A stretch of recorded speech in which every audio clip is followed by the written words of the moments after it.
Приобщать к культуре и искусству молодежь снова будет Пушкин. Для жителей Коми стала доступна Пушкинская карта. Федеральный проект создан для молодежи от 14 до 22 лет. На посещение любых мероприятий одному человеку выдается 3000 рублей. Потратить эти деньги можно будет только в музеях, театрах, концертных залах и библиотеках. Успеть нужно до Нового года. Как получить выгодный пропуск и во всех ли учреждениях Коми действует программа, расскажет Наталья Юрина.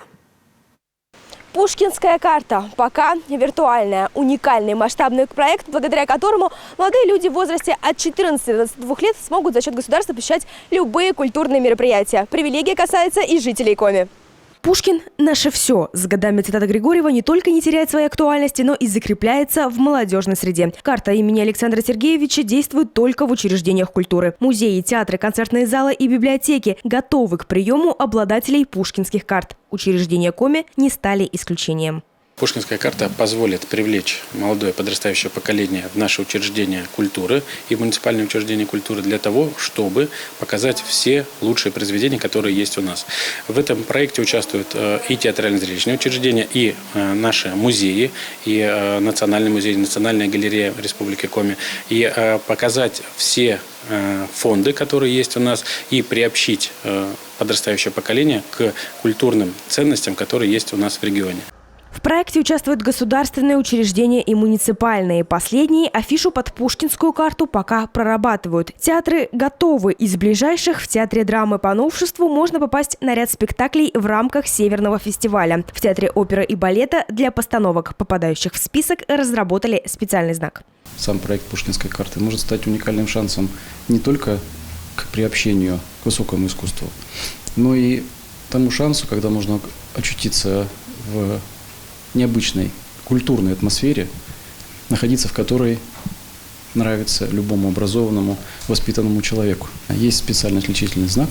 Тем, кому интересно, могут познакомиться, найти его в интернете. Это профиль Пушкина.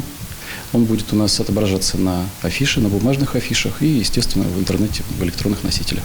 В Национальную галерею по Пушкинской карте ждут пока на 2 экскурса: на постоянную экспозицию и на первую Коми-биеннале «Новое открытие Севера», открытие которой состоится 3 сентября. Позже список мероприятий планируют расширить. Абсолютно новый опыт. Если честно сказать, мы к онлайн-продажам билетов еще только подступали, а тут в связи с Пушкинской картой мы уже имеем эту возможность, нас подключили к нужным программам, и мы можем продавать билеты онлайн.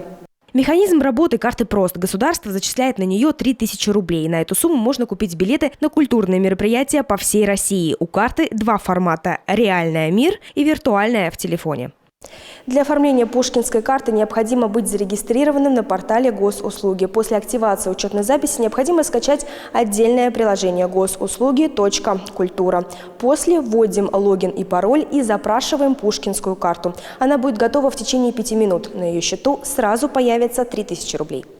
В 2021 году Пушкинская карта обойдется федеральному бюджету примерно в 39 миллиардов рублей. В следующем году сумму увеличат с 3 до 5 тысяч рублей. Копить не получится. Деньги, если не успеете потратить, сгорят 31 декабря. Молодежь Коми федеральная программа заинтересовала. Часть уже установила приложение. Я вот буквально сегодня оформила перед первой парой.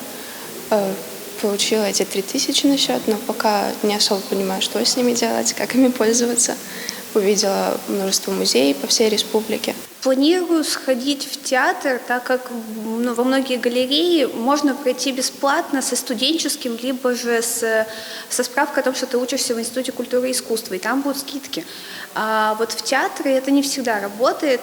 Мне кажется, это хорошая идея, потому что у студентов и школьников появятся лишние деньги чисто на посещение культурных мероприятий. В приложении госуслуги «Культура» отображается остаток суммы и те события, которые можно посетить. Выбрать мероприятие по Пушкинской карте можно и на портале kultura.rf, либо на сайте учреждения. Наталья Юрина, Вячеслав Беспалов, Олег Юшков, телеканал Юрган.